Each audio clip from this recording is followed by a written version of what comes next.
கடும் நெரிசலில் உயிரிழந்த 41 பேரின் குடும்பத்தினருக்கு அரசு பணி என தகவலானது வெளியாகியிருக்கிறது.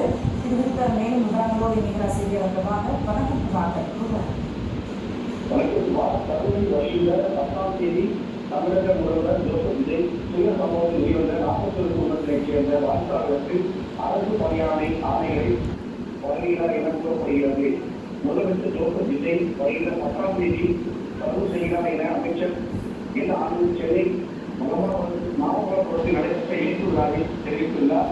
இந்த நிகழ்வில் கடந்த ஆண்டு செப்டம்பர் 27ஆம் தேதி கரூர் விவசாயம் பகுதியில் நடந்த பிரச்சாரத்தின் போது ஏற்பட்ட கூட்ட நெரிசல் சம்பவத்தில் சிக்கி உயிரிழந்த 41 குடும்பத்தைச் சேர்ந்த வாய்ப்பாளர்களுக்கு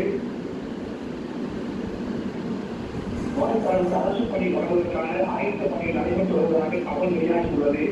இதற்காக மாவட்ட நிர்வாகத்தின் மூலம் கரூர் தொழில் சம்பவத்தில் உயர்ந்தவர்களை வாய்ப்பாளர்கள் கல்வி சான்றிதழ்களை உள்ளிட்ட பல்வேறு ஆவணங்களை பெற்று தமிழக அரசுக்கு அனுப்பி வைக்கப்பட்டுள்ளதாக தகவல் வெளியாகியுள்ளது. உயிரிழந்தோர் வாய்ப்பாளர்களுக்கு தகுதியின் அடிப்படையில் வருவாய்த்துறை இடைநிலை உதவியாளர்கள் உள்ளிட்ட பணிகள் வழங்க வாய்ப்புள்ளதாக தகவல் வெளியாகியுள்ளது.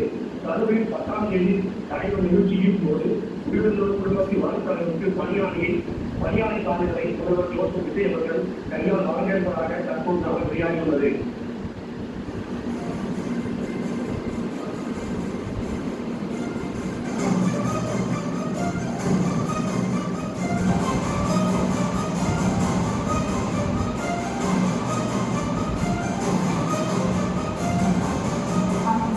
கடும் நெரிசலில் உயிரிழந்த 41 பேரின் குடும்பத்தினருக்கு அரசு பணி என தகவலானது வெளியாகியிருக்கிறது. இது குறித்த மேலும் விவரங்களோடு இணைகிறார் செய்தியாளர் பிரபாகர். வணக்கம் பிரபாகர். கரூரில் வருகின்ற 10ஆம் தேதி தமிழக முதல்வர் ஜோசப் விஜய் சுய சம்பவத்தில் உயிரிழந்த 41 குடும்பத்தைச் சேர்ந்த வாக்காளர்களுக்கு அரசு பணியாளை ஆணைகளை வழங்குகிறார் என கூறப்படுகிறது. முதலமைச்சர் ஜோசப் விஜய் வருகின்ற 10ஆம் தேதி கரூர் செய்கிறார் என அமைச்சர் இந்த ஆண்டு சென்னை மாமல்லபுரத்தில் நடைபெற்ற இணைப்பு விழாவில் தெரிவித்துள்ளார். இந்த நிகழ்வில் கடந்த ஆண்டு செப்டம்பர் 27ஆம் தேதி கரூர் விவசாயம் பகுதியில் நடந்த பிரச்சாரத்தின் போது ஏற்பட்ட கூட்ட நெரிசல் சம்பவத்தில் சிக்கி உயிரிழந்த 41 குடும்பத்தைச் சேர்ந்த வாய்ப்பாளர்களுக்கு அரசு பணி வழங்குவதற்கான ஆயத்த பணிகள் நடைபெற்று வருவதாக தகவல் வெளியாகியுள்ளது. இதற்காக மாவட்ட நிர்வாகத்தின் மூலம் கரூர் தொழில் சம்பவத்தில் உயர்ந்தவர்களை